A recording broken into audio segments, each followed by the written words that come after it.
xam nga dafa am lenn loo xamante ne c'est flagrant c'est par des actes nga mën a juger gis li nga xamante ne moom moo di doxalin bi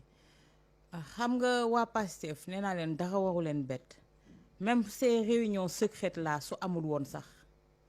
ñu yëg ko sax war nañoo xam ne on va tout faire on va manœuvrer ba nga xamante ne la candidature de Ousmane Sonko du doon loo xamante ne ce sera aisé pour moom loolu soxlawul njàng bu bëri soxla am xam-xam bu bëri il suffit juste retracer li nga xamante ne moo di parcours Ousmane Sonko ba fi nga xamante ne fii la ñu toll nii nga xool bras de fer bi nga xamante ne enclenché na ko am ak les hommes du pouvoir nga xool bi mu génnee déclarer sa candidature rek c'est le branle-bas ñëpp tëbandoo di xool naka la ñuy def ba wax ne kii mënul nekk candidat te loolu si la ñu njëkk a sóobu avant dara di xew. waxuñu ne waa ji def na lii waxuñu ne waa ji def na laa li ñuy njëkk a wax rek mooy mënul nekk candidat en 2024. nga dégg ñu bëri nag di piafé di tëb di wax. lu nekk ñu dugg ci mais am na leneen loo xamante ne tamit ñu bëri tey génn nañu di wax Ousmane Sonko may leen occasion pour ñu tirer ci moom ndax lan. bul fàtte ne dañoo dëgmal élection HCCT. 70 yi président moo leen tànn ñi bëri ñuy agité wu itam bëgg nañu fës pour président ñu bokk ci ñi président di tànn. loolu tamit buñ ko fàtte. loolu tamit bokk na ci li nga xamante ne moo bëri ñi nga xamante ne ñi ngi agité wu te ñoom yàqamtiwuñu Ousmane Sonko génn ba ñu génn wax mais bii paa nag candidature bi waa ji dafa génn wax ne je suis candidat ñoom ñëpp ñu génn taxaw ne ko doo candidat. te doo candidat boo xamante ne ci lan lañ ko sukkandiku ci loo xamante ne jàppoon nañu ne ñoom gas nañ ko suul ci loo xamante ne c'est terre à terre parce que bu fekkoon ne dossier Adji Sarr boobu ñu doon yëkkati prospéré woon na du ñu jéemaat def ay tentatives avec d'autres dossiers comme ay acte de rébellion comme acte de terrorisme entre autres créer des forces spéciales et tout teg ko pour am beneen dossier boo xamante ne dinañ ko téye yaakaar naa ne kon ñoom ñooñu di génn di wax est-ce que accordé nañu seen ay violon ba bokk ci par côté bi nga xamante ne moom la ñuy waxandoo mooy ce dossier de viol bi nga xamante ne yàgg nañ koo yëkkati te da ngay xool Pa Matar saa bu événement jubsee saa bu ñu dëgmale benn événement boo xamante ne c'est le peuple qui doit trancher si la ñuy yëkkatiwaat dossier yooyu da ngay xool bi élection locale jotee yëkkati woon nañu dossier bi mu waxee soobu ci kii bi mu génnee ci élection yooyu itam dossier boobu la ñu brandiraat ba la principale concernée ba mu génnee lan la doon wax yéen xamu leen sax ki ngeen fal qu'est-ce que ça a à voir avec ce dossier là son élection à la mairie muy premier point deuxième point par rapport ak législative yi également bi mu jàllaatee c'est le même dossier vu les résultats c'est le même dossier la ñu génn di ko brandir ñoom est-ce que sonnuñu di yëkkati dossier boobu di ko brandir xamante ne dootu leen jural dara loo xamante ne mun na àgg foofu man yaakaar naa ne dossier boobu su prospéré woon duñ ci sukkandikuwaat pour waxaat beneen dossier bi nga xamante ne moom du ñu yëkkati kon yeneen dossier di wax wàllu terrorisme wàllub rébellion entre autres ba Matar awa yaa ngi koy wax léegi Ousmane Sonko malgré dossier Adji Sarr bi nekk na candidat élection locale kenn nee na lu candidature am mu dem élection législative kenn nee na lu candidature am ñaari mbir yooyu yëpp fekkoon na ñu commencé woon. wax non législative bi kat écarté nañ ko. waaw mais utiliser wuñu prétexte boobu xaaj nañu liste bi nañuy jël. tey su nekkul woon ci liste bi kenn du ko xaaj. liste bi nañuy jël neenal ko mais terewul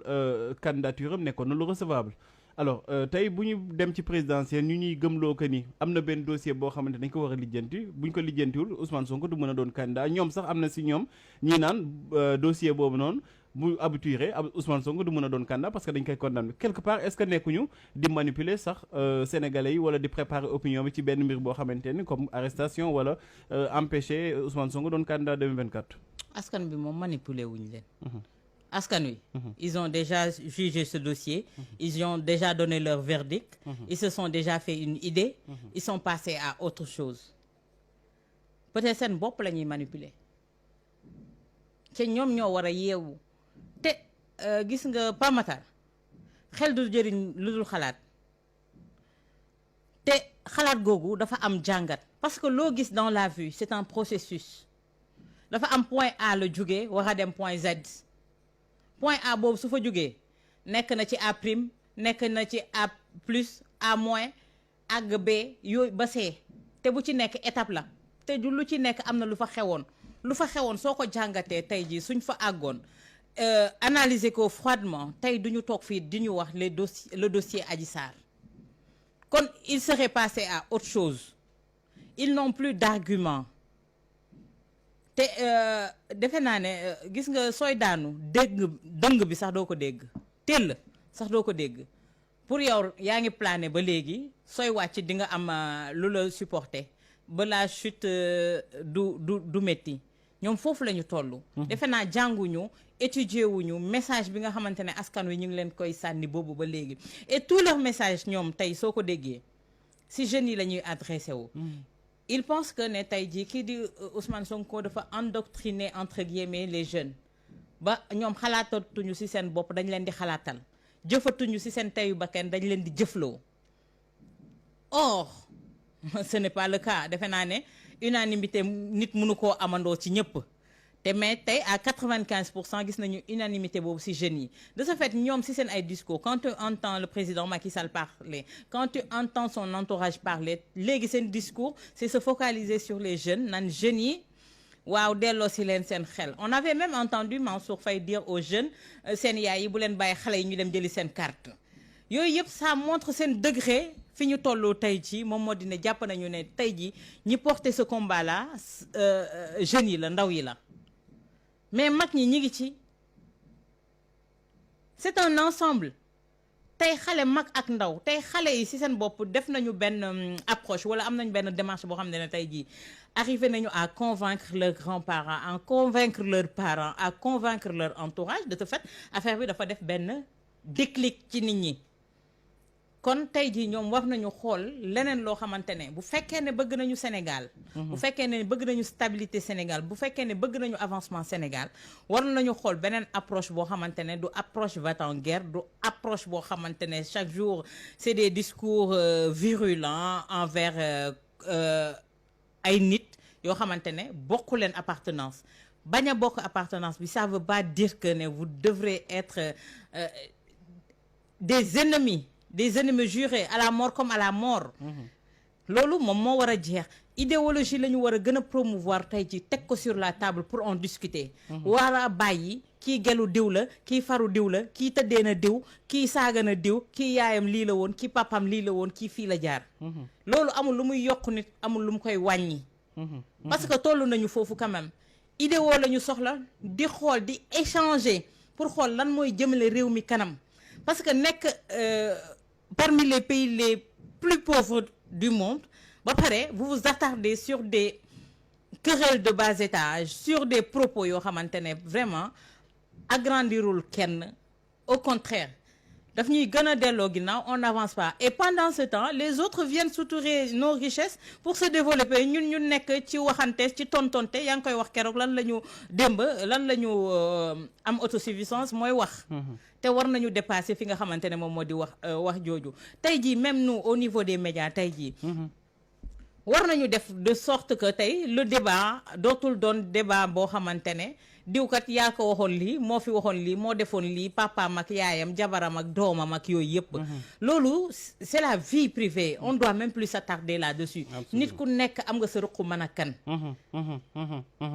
lu tax suñu borom bëgg sutura loolu moom moo tax tey jii mun nañu toog par exemple xool ne santé bi tey di de sooxe na comment on va faire tey créer débat boo xamante ne boroom xam-xam yi dinañ toog ku nekk joxe sa xalaat ñu xool naka la ñuy def pour faire prospérer ce pays là parce qu'on en a besoin ñu bàyyi politique politicienne bi mais tey politique politicienne u Sénégal également dafa atteindre des sommets yoo xamante ne extraordinaire gis nañu ñoom Mamadou Dia Senghor fi mu àggoon ak yi ni mel Abdou Diouf Abdoulaye Wade gisoon nañu fu mu tolloon ñoom Lamine Gueye et autres mais tey ji li xew ci langue politique bi Pamatar koo xamante ne tey su la mënee rey dina la rey su la mënee jàmpaaka dina la jàmpaaka ñun ñi di wax sax on n'est pas à l'abri parce que soo waxul lu neex kenn am na attaque yoo xamante ne si sa kaw la koy jëmale yooyu yëpp attendez tey ci am na ñu bëri yoo xamante ne gedd nañu Sénégal génn dem biti réew immigré ji ndax wax yu ñaaw yooyu rek moom moo leen ko yóbbee ci lan langue politique ci lan nañu defar suñu réew atteindre na ce point là wala il y a des intérêts cachés yu tax kenn waru ko teg li may wax ku aj day bañ ku teen ci kàddu yooyu sax nañuy des am na benn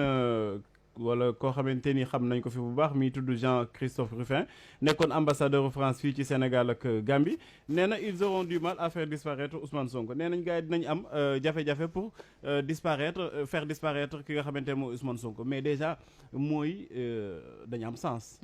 Disparaître wala faire disparaître buñ ko déggee mën nañ ko jàppee benn koo xamante ne sax mën nañ ko rey wala mën nañ ko faagagal. ba kooku dootul exister. est-ce que tey ambassadeur bi li mu wax wala ancien ambassadeur bi li mu wax nañ ko jël jàpp ni waxam la rek benn propos bu léger la boo xamante ni tegu ko fenn wala dafa nekk di alerter. non mais yow xam nga Rufin. il a fait combien de temps au Sénégal. c'est un diplomate. waxul pour waxantu. diplomate aguerri kay. waxul pour waxantu. te xam na le Sénégal. côtoyé na nos hommes politiques sénégalais. kon xam na bu baax li nga xamante ne moo di moom lay wax. démb bi ma ko gisee loolu laa njëkk wax ma ne leen il ne parle pas pour parler. peut-être moom am na benn degré d'africanité bu nekk ci moom. moom moo tax mu sañ yëkkati yenn wax yi di ko wax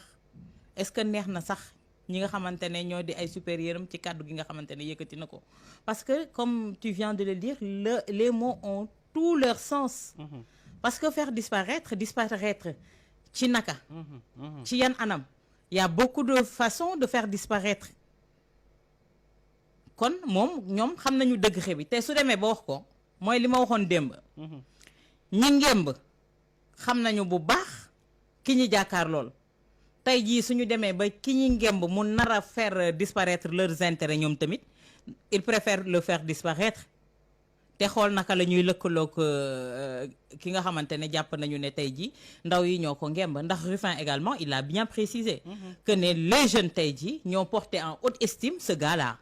bañ na ba tegal ko si sax dafa am légitimité populaire. voilà. et tey mooy li ma la doon wax xam nga à l'entame maa ngi la koy wax ci RTS. nee naa la tey jii ñoom kese mënuñu gagner seen combat bu fekkoon ne peuple bi porté na seen combat tey on aurait espoir que dinañ gagner seen combat. c'est la même chose avec le cas Ousmane Sonko tey jii c'est le peuple qui a porté son combat. te peuple chaque jour lan la ñuy wax su enclenché benn affaire il va jusqu'au bout. soo demee fu mel ni Tanzanie c'était le peuple qui a pris le dessus nga dem